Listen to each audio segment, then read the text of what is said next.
The topic of the presentation, luminescence, fluorescence microscopy, super-resolution light microscopy.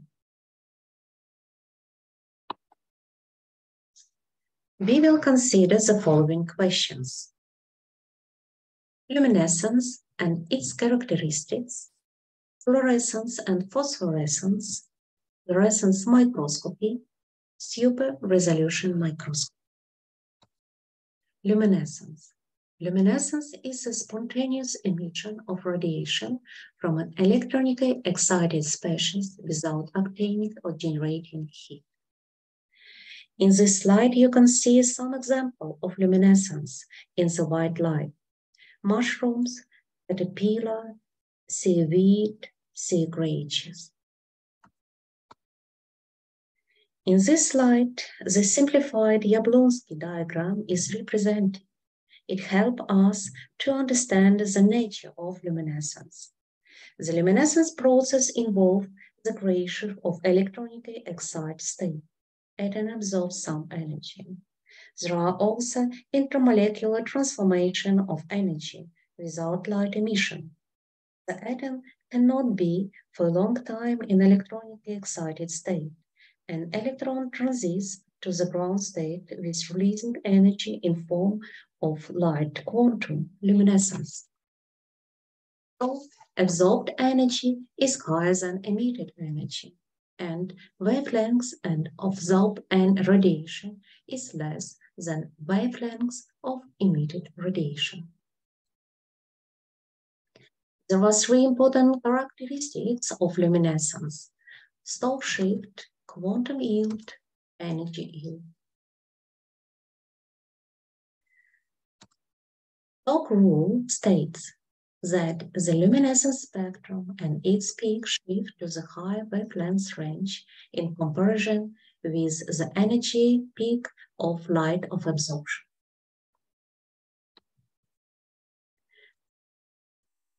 Quantum yield is the ratio of number of photons emitted by the number of photons absorbed.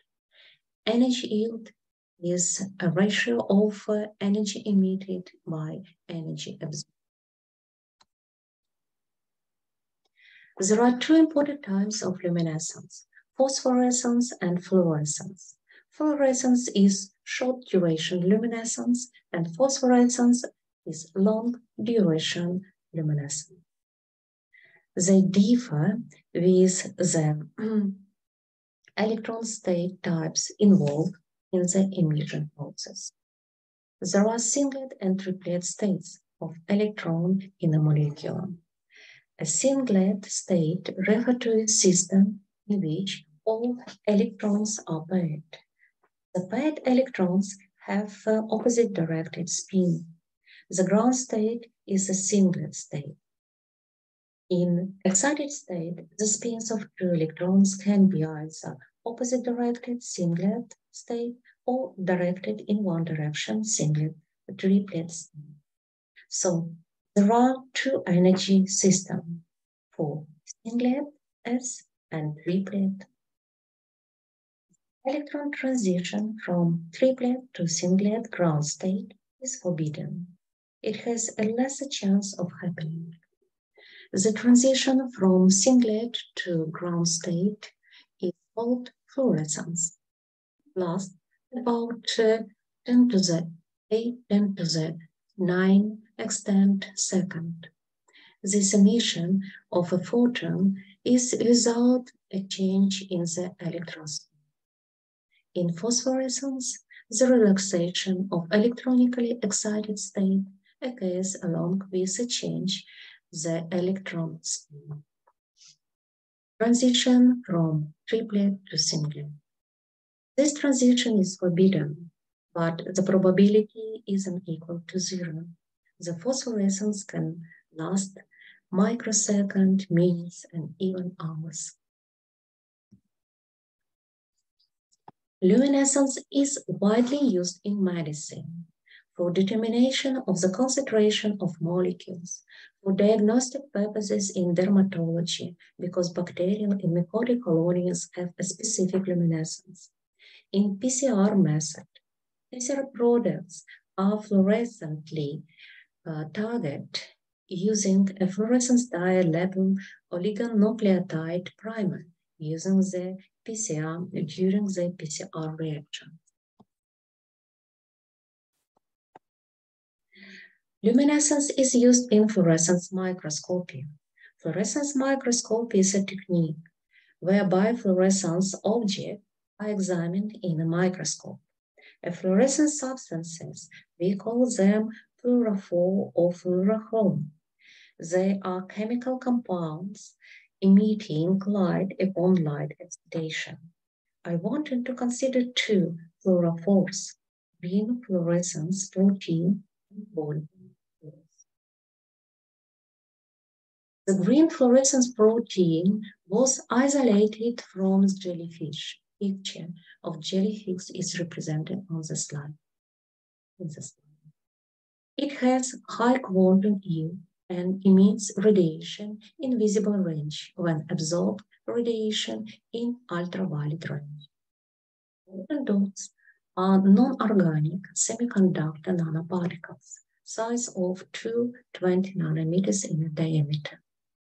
When the quantum dots are eliminated by ultraviolet radiation, electrons in the quantum dots transit into a state of high energy. Transit between the valence band to the conductance. The excited electron can transit back into the valence band, emitting light. The color of light depends on the size of quantum dots, as you can see in picture in the bottom of the. In the next slide, you can see the general scheme illustrating the basic principle of fluorescence microscopy. The light source emits light. Light is reflected by the dichromatic mirror through the objective into the cell sample. For example, the fluorophore in the sample absorbs light and re-emits it in a longer wavelength range. The radiation goes back through the objective and the chromatic mirror and forms the final image on a detector. That can be either the eye or a CCD camera. You can see two fluorescence images of brain tissue in the slide.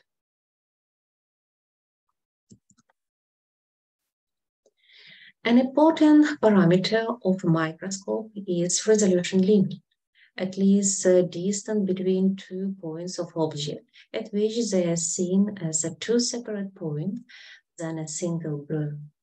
The resolution limit can be accessed using the following formula. When Z is resolution limit, lambda is wavelength, NA is the numerical amplitude that is equal to a product 2 into reflecting index and sine of semi-angle angle. In general, light microscope has the resolution limit not less than 180 to 100 nanometers.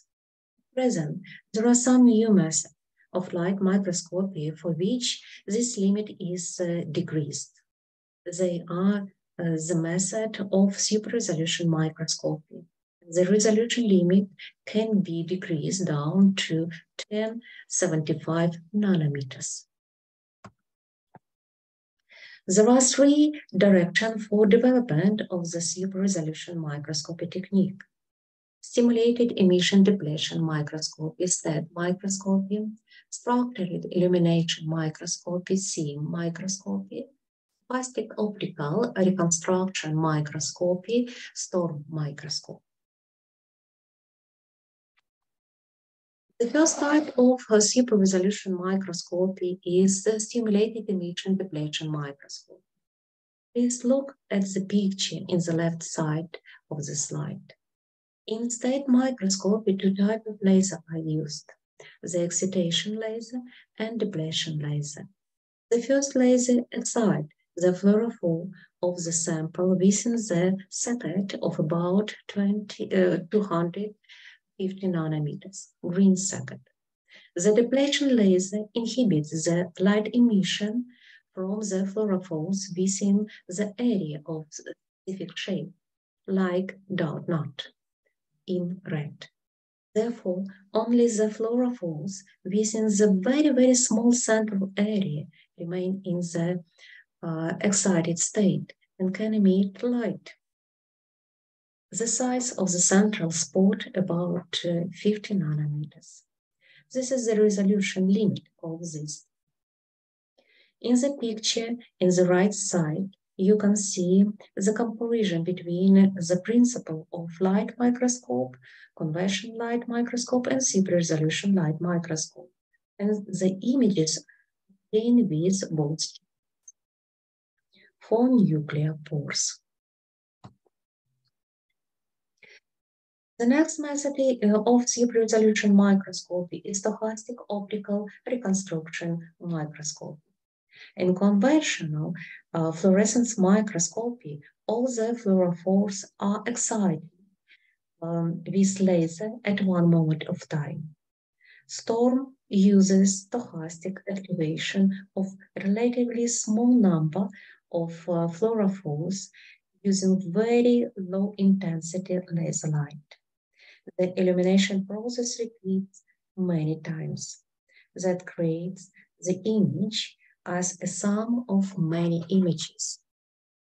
This random stochastic activation of fluorophores allows temporal separation of individual molecules. Thank you for your attention.